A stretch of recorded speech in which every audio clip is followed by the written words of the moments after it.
Hello, aujourd'hui j'aimerais te parler de motivation. C'est parti.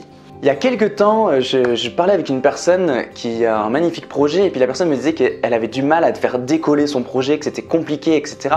Et puis du coup, j'ai essayé de comprendre pourquoi elle avait besoin d'aide, elle me demandait son aide et notamment, elle me posait une question, c'est je comprends pas pourquoi j'ai des tâches à faire qui sont pas motivantes et quand je regarde des vidéos sur YouTube de personnes qui réussissent dans le même domaine qu'elle, elle a l'impression que eux en fait ils font que des tâches qui sont cool, qu'ils ont délégué tout ce qui leur convenait pas et puis du coup elle est un peu en mode mais comment je peux faire pour déléguer complètement tout ce qui ne me plaît pas et faire que des choses qui me motivent, ou alors comment est-ce que je peux faire pour me motiver pour faire des tâches qui sont a priori pas très cool. Il se trouve que j'ai fait une vidéo il n'y a pas très longtemps, je vous mettrai le lien juste au-dessus ou le lien dans la description.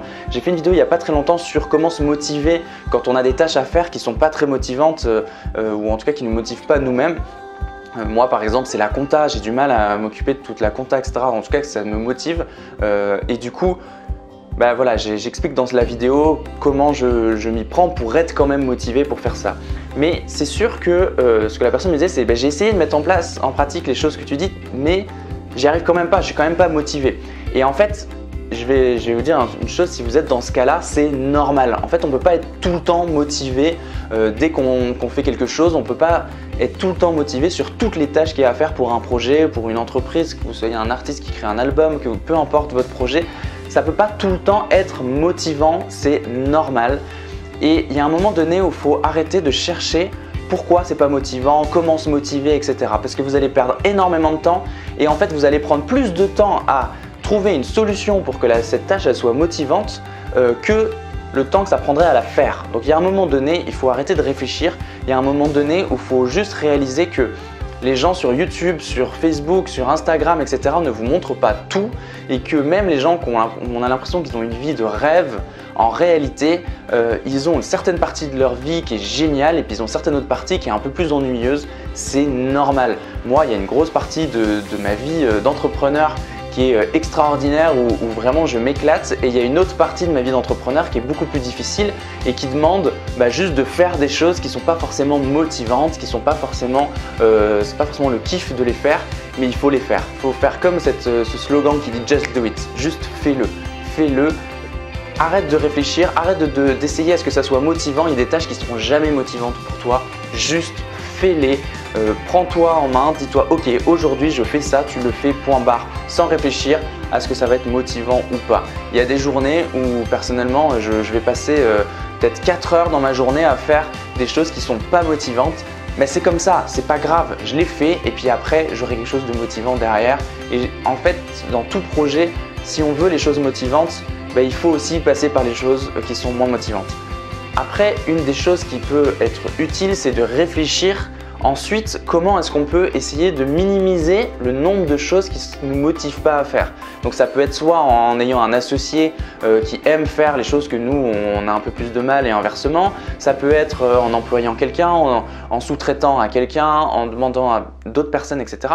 Ou en automatisant. On a la chance aujourd'hui avec Internet notamment d'avoir un certain nombre de tâches qui peuvent être automatisées où on n'est pas obligé nous-mêmes de faire les choses. Ça peut être des robots ou des logiciels qui font à notre place.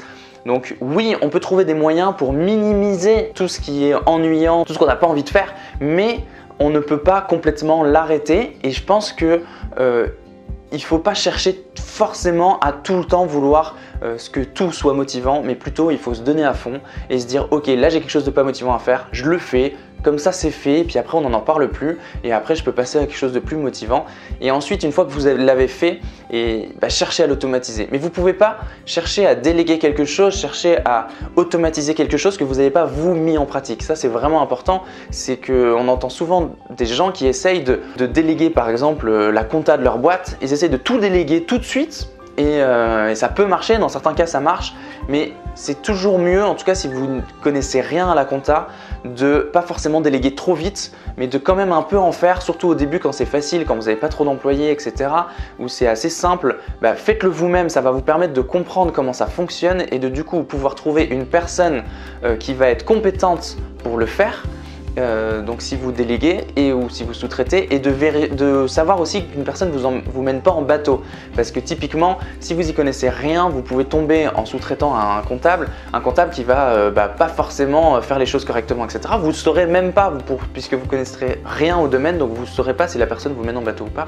Donc personnellement, j'aime faire ça, c'est d'abord maîtriser un minimum les choses et après pouvoir les sous-traiter, les déléguer, les passer à quelqu'un. Comme ça permet de pouvoir aussi accompagner la personne. Elle n'est pas juste toute seule dans le truc, on lui a pas juste redonné une patate chaude, mais vraiment on va pouvoir l'accompagner. Le mot à retenir de cette vidéo, c'est ne cherche pas toujours à faire des tâches qui sont motivantes, ne cherche pas toujours à transformer ce que tu as à faire en quelque chose de motivant.